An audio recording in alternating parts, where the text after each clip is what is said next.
강박장애 이해. 강박적 사고와 강박 행동을 보이는 강박 및 관련 장애의 대표적인 질환.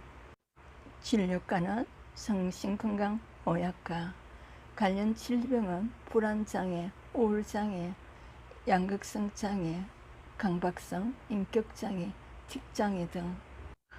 강박장애는 강박 및 관련 장애의 하나로서 강박적 사고 및 강박 행동을 특징으로 하는 정신질환이다.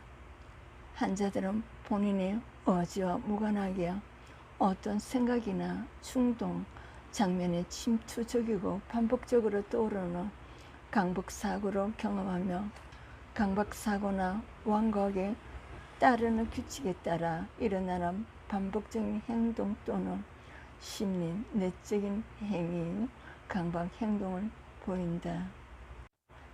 예를 들어 가스불이 켜져 있어 화재가 날 것 같은 생각이 반복적으로 떠오르는 것이 강박사고입니다.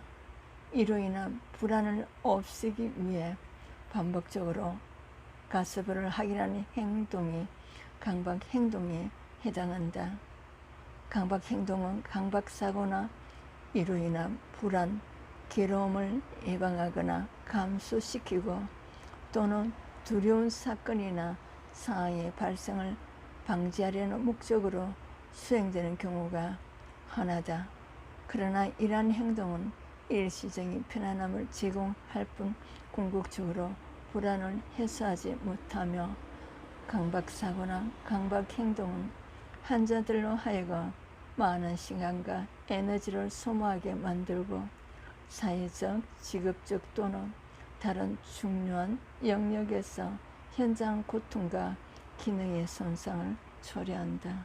강박적 사고의 원인은 과거에는 강박장애의 원인을 심리학적 요인에 근거하여 설명하려는 노력이 많았으나 최근의 약물 연구 및 뇌영상 연구의 결과들은 생물학적 요인이 강박장애 발생과 밀접한 연관이 있다는 것을 시사한다.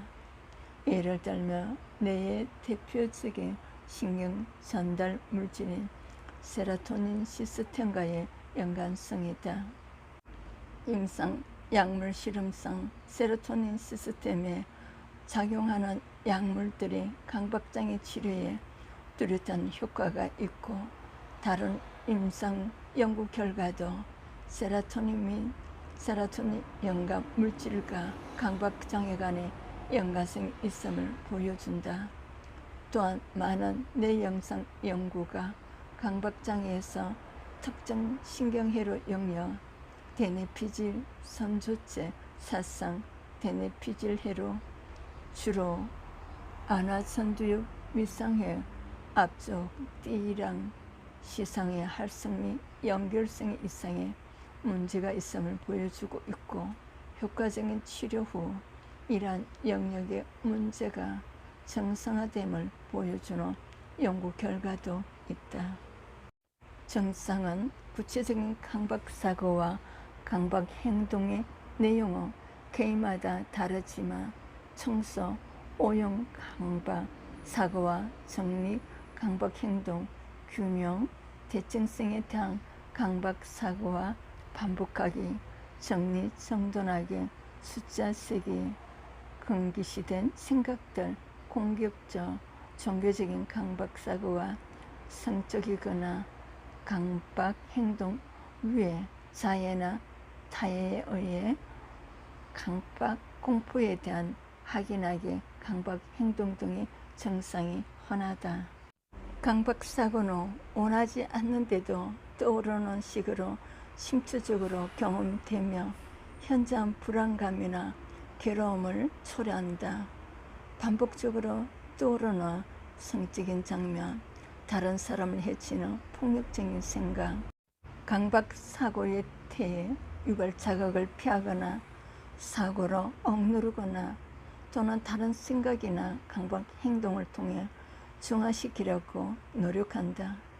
강박 행동은 반복적 행동, 손 씻기, 확인하기, 심리 내적인 행위, 숫자 세기, 속어로 단어 반복하기로 강박사고에 대한 반응으로 나타나며 엄격한 규칙에 따라 수행한다. 대부분의 강박장애 환자는 강박사고와 강박행동을 모두 보인다. 진단, 검사는 강박사고 1은 반복적이고 지속적인 생각, 충동 또는 심상이 장애 시간의 일부에서는 침투적이고 원치 않는 방식으로 경험되며 대부분 현저한 불안이나 괴로움을 유발함. 이러한 생각, 충동 및 심상을 경험하는 사람은 이를 무시하거나 억압하려고 시도하며 또는 다른 생각이나 행동을 통해 이를 중화시키려고 노력함. 강박행동은 예를 들어 손 씻기 등 정정돈하게 확인하기와 같은 반복적 행동과 기도하기, 숫자 세기 속으로 단어 반복하기 등과 같은 심리 내적인 행위를 개인이 경험하는 강박사고에 대한 반응으로 수행하게 되거나 엄격한 규칙에 따라 수행함. 행동이나 심리 내적인 행위들은 불안감이나 괴로움을 예방하거나 감소시키고 또는 두려운 사건이나 상황의 발생을 방지하는 목적으로 수행된. 그러나 이러한 행동이나 행위들은 그 행위의 대상과 현실적인 방식으로 연결되지 않거나 과도한 것이 강박사고나 강박행동을 시간을 소모하게 만들어 하루에 1시간 이상 사회적, 직업적 또는 다른 중요한 기능 영역에서 임상적으로 현장 고통이나 손상을 초래한다. 강박 증상은 물질, 남용, 약물, 치료 약물, 생리적 효과나 다른 의학적 상태로 인한 것이 아니다. 강박장애 치료에는 약물 치료와 인지행동 치료가 효과지며 두 가지 치료로 병행하는 것이 단독 치료보다 효과적인 것으로 알려져 있다. 강박장애 약물 치료는 많은 임상 연구에서 대표적인 약물은 선택적 세로토닌 재흡수 차단제이다. 개인에 따라 약물 반응 및 부작용 발생에 차이가 있고 효과가 나타나는 데까지 시간이 걸리기 때문에 중도의 치료를 포기하거나 불충분한 치료를 받는 경우가 흔하다. 따라서 인내를 가지고 꾸준히 약물 치료에 임하는 것이 매우 중요하다. 인지행동 치료. 인지행동 치료에는 생각을 과도하게 중요하게 여김, 위험에 대한 가대 추정, 완벽주의, 과도한 책임감 등 강박장애 환자에서 나타나는 비합리적 신념과 인지적 오류를 보다 융통성 있고 현실적인 생각으로 변화시키는 인지치료와 함께 강박 증상을 유발하는 자극에 노출시키고 강박 행동을 하지 못하게 하여 궁극적으로 불안과 강박 증상을 감소시키는 노출 및 반응 방지 기법으로 대표되는 행동 치료가 포함된다.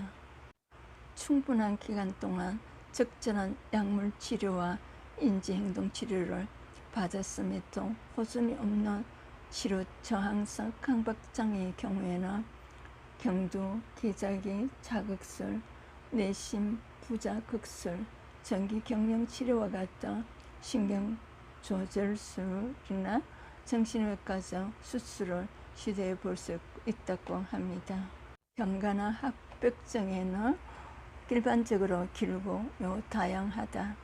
증상이 일정하게 유지되는 경우가 있는가 하며 증상이 나타났다가 사라졌다 하며 상당 기간 동안 잘 지내다가 다시 악화되기도 한다. 강박장애가 심한 경우 가정이나 직장에서 정상적인 생활을 유지하기가 힘들어진다.